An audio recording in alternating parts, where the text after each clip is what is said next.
আসসালামু আলাইকুম, সবাইকে শুভেচ্ছা জানাচ্ছি। মাসুম মাহবুব দেখছেন ওপেন দ্য ইউটিউব চ্যানেল এবং মাসুম মাহবুব ফেসবুক পেজ। আপনাদের জন্য বেশ কিছু ব্রেকিং খবর আছে। বেশ কিছু না বলে বলতে পারি, আজকে আপনারা যেই খবরটির জন্য সবচেয়ে বেশি অপেক্ষায় আছেন যে কি ঘটছে রাতে, কি মার্কিন প্রেসিডেন্ট ডোনাল্ড ট্রাম্প যে আল্টিমেটাম দিয়েছিল সেই সময়টি পার হয়ে গেছে। তারপরে কি হয়েছে ইরানে? নিউক্লিয়ার অ্যাটাক হলো কি হলো না? প্রিয় দর্শক, আপনারা আশা করি সবাই লাইভে সংযুক্ত হয়ে গেছেন। আ আমি দেখতে পাচ্ছি আপনারা অনেকেই অনেক রকম কমেন্ট করছেন। দর্শক, সরাসরি আমরা সংবাদে যাচ্ছি। শুনতে এবং দেখতে পাচ্ছেন আপনারা না? আমাকে কমেন্ট করবেন যদি কোনো প্রবলেম থাকে। আপনাকে চট্টগ্রামের বাঁশখালীতে কি বাঁশ দিবেন? আমাকে দাওয়াত দিয়েছেন বাঁশখালীতে না? আমি আসতেছি চট্টগ্রাম, ওয়েট করেন। শীঘ্রই আসতেছি। দর্শক, প্রথমেই আমরা ডোনাল্ড ট্রাম্পের একটি বক্তব্য থেকে আসতে চাই। কি ঘটেছে সকল বিস্তারিত জানাবো। তো মার্কিন প্রেসিডেন্ট ডোনাল্ড ট্রাম্প ইরানের অবকাঠামোর বিরুদ্ধে তার আগের যে হুমকিটি দিয়েছিলেন, পুরো ইরানকে তিনি প্রস্তর যুগে পাঠিয়ে দেবেন, জাহান্নাম বানাবেন, সেখান থেকে সরে এসেছেন এবং পরবর্তী আলোচনার ভিত্তি হিসেবে ইরানের যে 10 দফা প্রস্তাব ছিল সেটা গ্রহণ করতে সম্মত হয়েছে। বুঝতে পারছেন? এবং তিনি এক পোস্টে বলেন, আমরা ইরানের কাছ থেকে একটি 10 দফা প্রস্তাব পেয়েছি এবং আমি বিশ্বাস করি এটি আলোচনার জন্য একটি নির্ভরযোগ্য ভিত্তি হতে পারে। যুদ্ধবিরতি সম্পর্কে আরো বিস্তারিত তথ্য আমরা পেয়েছি ইরানের কাছ থেকে। চলেন আমরা ইরান কি বলছে সেটি জানিয়ে আগে আপনাদের বলি নেই, পাকিস্তানের মধ্যস্থতায় একটা নাটকীয় মোড় নিয়েছে যুদ্ধে। সেই যুদ্ধের 15 দিনের একটা বিরতি হয়েছে, যুদ্ধবিরতি বা সিজ ফায়ার যেটাকে আমরা বলে থাকি। নেপথ্যে কি কি ঘটেছে? আমেরিকা হেরে গেল ইরানের কাছে, না ইরান হেরে গেল আমেরিকার কাছে? কেন পাকিস্তান মধ্যস্থতায় আসলো, কারা আনলো, ডিটেল তথ্য আমি আপনাদেরকে দেব আজকের ভিডিওতে। অনেক দুর্দান্ত কিছু খবর আছে। তো তার আগে একটি বলে নেই যে জাতিসংঘে একটি জরুরি বৈঠক হয়েছে। সেই জাতিসংঘের জরুরি অধিবেশন বা বৈঠকে বাহরাইন খসড়া প্রস্তাব তুলেছিল ইরানের বিরুদ্ধে যেন হরমুজ প্রণালী খুলে দেয়া হয়। পাকিস্তান এবং কলম্বিয়া সেই প্রস্তাবের পক্ষে বিপক্ষে ভোট দেয়নি, অর্থাৎ তারা নিরপেক্ষ জায়গায় বসেছিল। আর জাতিসংঘের স্থায়ী সদস্য হিসেবে চীন, রাশিয়া পুরোপুরি ইরানের পক্ষে দাঁড়িয়ে সেই প্রস্তাবের বিরুদ্ধে ভেটো দিয়ে বসে। আর কাজ হয়নি আমেরিকার, অর্থাৎ বাহরাইন যে প্রস্তাবটি তুলেছিল সেই প্রস্তাবটি সঙ্গে সঙ্গে হাওয়ায় মিশে যায়। আপনারা জানেন যে জাতিসংঘের স্থায়ী সদস্যরা বা জাতিসংঘের যারা নিরাপত্তা পরিষদের স্থায়ী যে দেশগুলো, তারা যে ভেটো দেয়, আমেরিকা বা এরকম দেশ যখন ভেটো দেয়, দেখবেন পৃথিবীর সব দেশ জাতিসংঘের একটা মতের পক্ষে ভোট দিলেও আমেরিকা বা চীন বা রাশিয়া যদি বিপক্ষে ভোট দেয় ওটা বাতিল হয়ে যায়। জানি না এটা কারণ কি, বাট এবার ইরান সে সুবিধাটা গ্রহণ করলো। ইরানের বিরুদ্ধে বাহরাইন যে প্রস্তাবটি তুলেছিল তার অ্যাগেনস্টে গিয়ে ভোট দিয়েছে চীন এবং রাশিয়া। প্রকাশ্যে জাতিসংঘে দাঁড়িয়ে ইরানের বন্ধুত্বের কঠিন পরীক্ষায় উত্তীর্ণ হলো চীন এবং রাশিয়া, যে কারণে বাহরাইনের এই প্রস্তাব শেষ পর্যন্ত, মানে আমেরিকার পক্ষে এই প্রস্তাবটি তুলেছিল, সেটি বাতিল হয়ে যায়। দর্শক, চলেন আমরা ইরান কি বলেছে তার গণমাধ্যমের ফুটেজটির আমি তাসনিম নিউজ থেকে অনুবাদ করে আপনাদের বিষয়টি বলছি। তারা বলছে, ইরানি জাতির বিরুদ্ধে পরিচালিত কাপুরুষিত অবৈধ ও অপরাধমূলক যুদ্ধে শত্রু এক অনস্বীকার্য ঐতিহাসিক ও চরম পরাজয় বরণ করেছে। মানে আমেরিকা এবং ইসরায়েলকে বলছে এই বিষয়টি ইরান, যে তারা পরাজিত হয়েছে। ইসলামী বিপ্লবের শহীদ নেতা আয়াতুল্লাহ আলী খামেনি তার রক্তের বদলা এবং ইসলামী বিপ্লবের সর্বোচ্চ নেতা ও ইরানের সশস্ত্র বাহিনীর সর্বাধিনায়ক আয়াতুল্লাহ সৈয়দ মুস্তফা খামেনি এর গৃহীত পদক্ষেপের ফলে রণাঙ্গনে ইসলামের যোদ্ধাদের সংগ্রাম ও বীরত্বের কারণে এবং বিশেষ করে যুদ্ধের একেবারে প্রথম দিনগুলো থেকে ইরানের জনগণদের উদ্দেশ্য করে বলছে, আপনাদের প্রিয় জাতির ঐতিহাসিক, স্থায়ী ও মহাকাব্যিক উপস্থিতির ফলে ইরান এক বিরাট বিজয় অর্জন করেছে এবং অপরাধী আমেরিকাকে তার 10 দফা পরিকল্পনা মেনে নিতে বাধ্য করেছে। এই পরিকল্পনায় যুক্তরাষ্ট্র নীতিগতভাবে আক্রমণাত্মক নিশ্চিত করা, মানে আক্রমণ থেকে বিরত থাকার ঘোষণা দিয়েছে। কি কি রয়েছে আমি আপনাদেরকে বলি। সেই ইরানের 10টি দফা, সেটা আপনাদেরকে আমি এর আগেও বলেছি, আজকে আরো ডিটেল বলার চেষ্টা করি। ইরানের সেই 10টি দফার প্রথমটিতে আছে হরমুজ প্রণালীর উপর ইরানের নিয়ন্ত্রণ বজায় রাখা এবং সেখান থেকে তারা টোল আদায় করবে নিয়মিত। ইউরেনিয়াম সমৃদ্ধকরণ মেনে নেয়া, ইরান যে ইউরেনিয়াম সমৃদ্ধ করছে শান্তিপূর্ণ কর্মসূচির জন্য, এটা আমেরিকাকে মেনে নিতে হবে।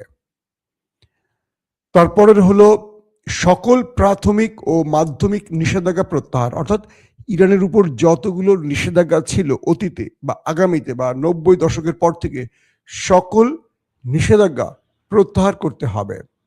জাতিসংঘ নিরাপত্তা পরিষদ এবং IMA বোর্ড অফ গভর্নর্স এর সকল প্রস্তাব বাতিল করা। ইরানকে ক্ষতিপূরণ প্রদান করা, অর্থাৎ ইরানের ভেতরে এই যুদ্ধের নাম করে যে হামলাগুলো হয়েছে, যে ক্ষতিগুলো হয়েছে, এর ক্ষতিপূরণ ইরানকে দিতে হবে। পাশাপাশি এই অঞ্চল থেকে মার্কিন যুদ্ধ বাহিনী প্রত্যাহার করা, অর্থাৎ আরব থেকে, মানে গালফ কান্ট্রি থেকে মার্কিন যুক্তরাষ্ট্রের যত ঘাঁটি আছে সকল এখান থেকে চলে যেতে হবে, সকলকে চলে যেতে হবে, প্রত্যাহার করে নিতে হবে। এখানে আর কোনো ঘাঁটি থাকতে পারবে না। পাশাপাশি লেবাননে হিজবুল্লাহর উপর যে হামলাগুলো হচ্ছে, লেবানিজ ইসলামের যোদ্ধাদের বিরুদ্ধে যুদ্ধ সহ সকল রণাঙ্গনে যুদ্ধ বন্ধ করা প্রতিশ্রুতি, পাশাপাশি গাজায় নৃশংস হামলা বন্ধ করতে হবে। এই দাবিগুলো আমেরিকা মেনে নিয়েছে শেষ পর্যন্ত ইরানের কাছ থেকে। তো ইরান বলছে, আমরা এই বিজয়ের জন্য ইরানের সকল জনগণকে অভিনন্দন জানাই এবং জোর দিয়ে বলছি যে এই বিজয়ের বিস্তারিত চূড়ান্ত না হওয়া পর্যন্ত ইরানের পক্ষ থেকে তাদের চেষ্টা অব্যাহত থাকবে, লড়াই অব্যাহত থাকবে। দর্শক, ইরান আরো বলছে, Islamic Republic Iran, Lebanon, Iraq, Yemen এবং অধিকৃত ফিলিস্তিনের সাহসী প্রতিরোধ যোদ্ধাদের সাথে মিলে গত 40 দিনে শত্রুকে এমন আঘাত হেনেছে যা বিশ্বের ঐতিহাসিক স্মৃতি কখনো ভুলবে না। ইরান এবং প্রতিরোধ অক্ষ মানবতার সবচেয়ে বর্বর শত্রুদের বিরুদ্ধে সম্মান ও মানবতার প্রতিনিধি হিসেবে একটি ঐতিহাসিক যুদ্ধের পর তাদের এক অবিস্মরণীয় শিক্ষা দিয়েছে এবং তাদের বাহিনী, স্থাপনা, অবকাঠামো এবং তাদের সমস্ত রাজনৈতিক, অর্থনৈতিক, প্রযুক্তিগত ও সামরিক সক্ষমতাকে এমনভাবে চূর্ণ করেছে যে শত্রু এখন হতাশায় নিমজ্জিত হয়েছে এবং মহান ইরানি জাতি ও মহৎ প্রতিরোধ অক্ষের ইচ্ছার কাছে আত্মসমর্পণ করা ছাড়া আর কোনো পথ দেখা যাচ্ছে না। যেদিন ইরানের অপরাধী শত্রুরা এই নিষ্ঠুর যুদ্ধ শুরু করেছিল, সেদিন তারা ভেবেছিল যে তারা অল্প সময়ের মধ্যে ইরানের উপর সম্পূর্ণ সামরিক আধিপত্য অর্জন করবে এবং রাজনৈতিক ও সামাজিক অস্থিতিশীলতা সৃষ্টি করে ইরানকে আত্মসমর্পণে বাধ্য করবে। তারা ভেবেছিল যে ইরানের ক্ষেপণাস্ত্র ও ড্রোনে হামলা করে দ্রুত তাদেরকে থামিয়ে দেবে। দর্শক, আমি এখানে আর লম্বা বলতে চাচ্ছি না, এটা আমি তাসনিম নিউজ থেকে অনুবাদ করে পড়লাম। বিষয়টা হলো যে পাকিস্তানের, এবার আসি আমাদের নাটকীয় মোড় নিয়ে আমি কথা বলি, কেন, কোত্থেকে কি হয়েছে। ট্রাম্প ঘোষণা দিয়েছিলেন, তিনি মঙ্গলবার একটা নির্ধারিত টাইমের কথা বলছিলেন যে ইরানে হামলা করবেন এবং ইরানকে তিনি জাহান্নামে পাঠাবেন। শেষে তিনি আবারও বলেছিলেন ইরানকে তিনি মুছে ফেলবেন এবং ইরানের জাতি যেটা কল্পনা করেনি, একটি ঐতিহাসিক বা একটি বড় সাম্রাজ্যে শুধু পতন নয়, পুরো জাতিকে ধ্বংস করে দেওয়ার ঘোষণা দিয়েছিলেন, অর্থাৎ নিউক্লিয়ার অ্যাটাকের ঘোষণা দিয়েছিলেন অদৃশ্যভাবে। কারণ যে অ্যাটাকের ফলে একটা পুরো জাতি শেষ হয়ে যাবে, কোটি কোটি মানুষ মরে যাবে, ওই শহরটাতে আর কেউ কখনো বাস করতে পারবে না, ওই শহরটা পরিত্যক্ত হয়ে যাবে। এই কি এমন অ্যাটাক আছে, তার মানে নিউক্লিয়ার পরমাণু অ্যাটাক, এটাই তো বোঝা যাচ্ছে। এরপর ইরান বলছিল যে আমরা তোমাদের জন্য অপেক্ষায় আছি। এবং ইরান বলছে, বা ইরান তার সবচেয়ে ভয়ঙ্কর মিসাইলগুলো যেগুলো এখন পর্যন্ত ব্যবহার করেনি, জাস্ট নিউক্লিয়ার অ্যাটাক হলে ইরান যেই মিসাইলগুলো হিট করতে পারে, প্রত্যেকটা পয়েন্ট থেকে ইরান সেগুলো শত্রুর দিকে টার্গেট করে একদম আপলোড করে রেখেছে। জাস্ট এরকম দাঁড়িয়েছিল, সুইচ টিপবে আর উঠবে। এবং কয়েকটি সূত্র দাবি করছে যে ইরান কয়েক শত না, আবার শোনেন, কয়েক হাজার মিসাইল আপলোড করেছে পুরো মধ্যপ্রাচ্য, ইসরায়েল এবং ইরানের কাছে আমেরিকার রেঞ্জ পর্যন্ত, অর্থাৎ আমেরিকা যেতে পারে এইরকম রেঞ্জেরও মিসাইল আপলোড ছিল। এখন পর্যন্ত আপনারা জানেন যে ইরান আমেরিকার ভেতরে অ্যাটাক করেনি, বরং আমেরিকার স্বার্থ সংশ্লিষ্ট এবং আমেরিকার বেজকে টার্গেট করে মধ্যপ্রাচ্য এবং ইসরায়েলে হিট করেছে।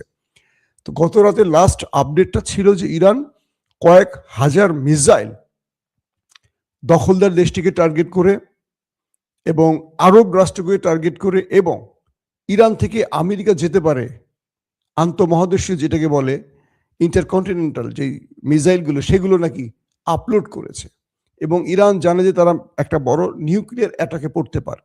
তো সেই নিউক্লিয়ার অ্যাটাকের ভয় না পেয়ে বরং তারা পাল্টা প্রতিরোধ হিসেবে তারা যে কাজটি করেছে সেটি হলো যে তারা দ্রুত পুরো দেশের মধ্যে জনগণকে এক করে ফেলেছে। পুরো দেশের মানুষ রাস্তায় নেমে এসছে এবং তারা রাতভর, আমি আপনাদের একটু ফুটেজ দেখাবো, একটুখানি ভিডিও দেখাতে চাই যে ইরান সারা রাতে তারা তাদের জনগণকে নিয়ে মাঠে ছিল।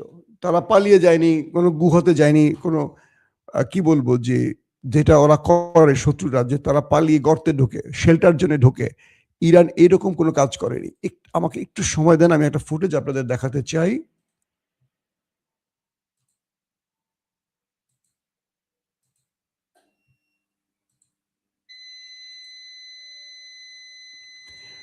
প্রিয় দর্শক, বিষয়টি হলো যে ইরান তার সাহস ধরে রেখে বিজয়টা অর্জন করেছে। মানে এইটা আমি আমার লাইফে, সাংবাদিকতার জীবনে আমি একটা লম্বা ক্যারিয়ার পার করেছি, আমি এতটা অদম্য বা এতটা সাহসী জাতি আমার জীবনে আমি আর দেখিনি। আসেন ভিডিওটা একটু দেখি আমরা।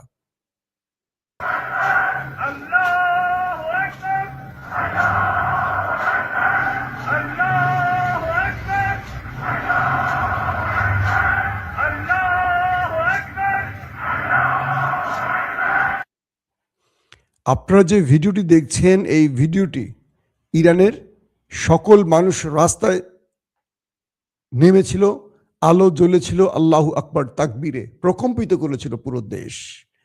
তারা বলেছিল যে পৃথিবীর এমন কোনো নিউক্লিয়ার নেই যে এই নিউক্লিয়ার আল্লাহু আকবার ধ্বনিকে থামিয়ে দিতে পারে। সুবহানাল্লাহ। এটা ইরান মুগ্ধ করে দিয়েছে আমাদের। আবারও ফুটেজটা দেখেন আপনারা।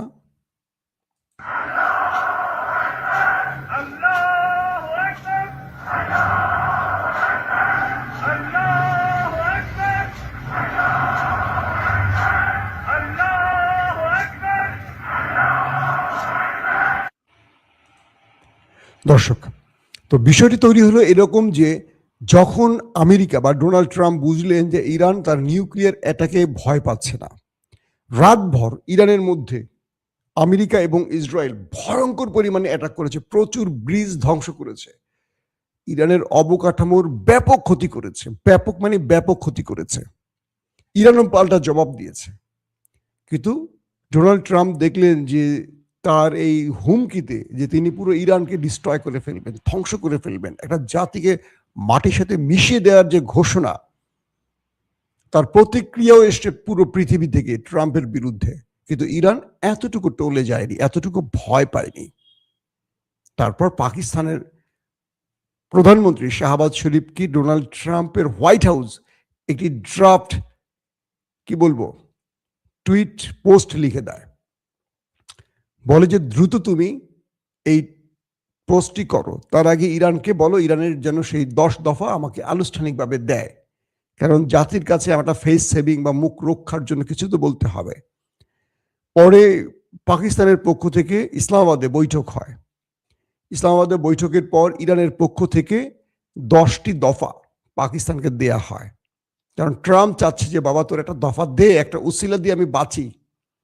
তো ইরান যখন পাকিস্তানকে তার 10টি দফা দেয়, সেই 10টি দফা আমি আপনাদের পড়ে শোনালাম কিছুক্ষণ আগে। তো তো পরে মিস্টার ট্রাম্প শাহবাজকে, তার ঘরের ভৃত্য বা চাকর শাহবাজকে বলে যে তুমি এটাকে পোস্ট করো। তো সে আবার জাতির উদ্দেশ্যে বক্তব্য দেয় ক্রেডিট নেয়ার জন্য, হারু পার্টির প্রধানমন্ত্রী। তো সেখানে সে বক্তব্যে বলে পাকিস্তান এক উন্নত জাতি, তারা মুসলিম উম্মার খেদমতের জন্য পৃথিবীর দুই শক্তিধর রাষ্ট্রের মধ্যে যুদ্ধবিরতির জন্য এক সংগ্রাম করে অবশেষে সফল হয়েছে। ট্রাম্প ইরানের সাথে যুদ্ধবিরতিতে সম্মত হয়েছে, ইরানও সম্মত হয়েছে এবং 15 দিন এর যুদ্ধবিরতি হবে এবং দুই দেশের মধ্যে যে বিষয়গুলো নিয়ে বিবদমান যে সমস্যাগুলো রয়েছে এগুলোর সমাধানে তারা উভয় আলোচনা করবে। প্রস্তাবটি পাঠিয়েছে ডোনাল্ড ট্রাম্প, এটা কিন্তু পাকিস্তান এড়িয়ে গেছে কৌশলে, কারণ এই পোস্টটি লিখে দিয়েছে হোয়াইট হাউস, সে শুধু পোস্ট করেছে, বুঝছেন নিয়ানেরা। তো পোস্টটা লিখে দিয়েছে কে? ডোনাল্ড ট্রাম্পের অফিস পোস্ট করেছে পাকিস্তান। এখন পাকিস্তান ছাড়া আর কেউ নেই, কাউকে পাচ্ছে না আমেরিকা। তো ইরান বলছে যে আমাদের এই 10টি দফা মেনে নিতে হবে এবং ট্রাম্প বলছে ওকে, যে 10 দফা আমি মেনে নিলাম, তার আলোকে 15 দিনের জন্য এই যুদ্ধবিরতিটা কার্যকর হবে এবং ইসরায়েলও এই যুদ্ধবিরতি মেনে নিতে বাধ্য থাকবে। ইসরায়েল এসে আর হামলা করতে পারবে না। বুঝছেন পর্দার আড়ালের খেলাটা কি?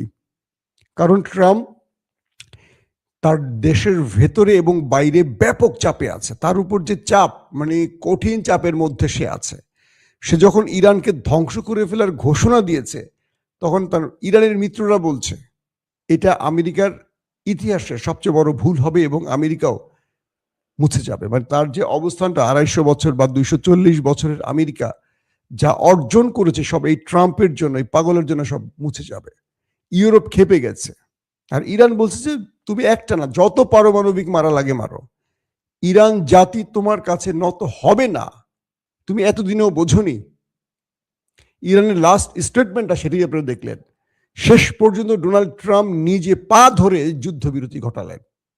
ইরান তাদেরকে ছাড় দেয়নি। একটা জাতি কেমন হতে পারে, কতটা ব্যক্তিত্বের মালিক হতে পারে, কতটা সাহসের মালিক হতে পারে, কতটা উন্নত হৃদয়ের মালিক হতে পারে, এটাকে বলে দেশপ্রেম। 1,40,00,000 লোক কালকে প্রস্তুত ছিল লড়াইয়ের জন্য, 1,40,00,000 লোক। আর যেখানে ইসরায়েল থেকে তার জনগণ পালিয়ে চলে যাচ্ছে অন্য দেশে, আমেরিকা থেকে, মানে গালফ কান্ট্রি থেকে, মানে আরবের ভেতর থেকে আমেরিকান সেনারা পালানো শুরু করেছে। কালকে খার্ক আইল্যান্ডেও ব্যাপক অ্যাটাক করেছে, 50 থেকে 60টি বোমা মারা হয়েছে, পুরো খার্ক আইল্যান্ডকে অন্ধকার করে দিয়েছে। ইরানের ট্রেন স্টেশনগুলোতে হিট করেছে, ট্রেনগুলোতে হিট করা হয়েছে, বিভিন্ন ব্রিজ অবকাঠামোতে হিট করা হয়েছে। কাপুরুষরা এই হিটগুলো করেছে।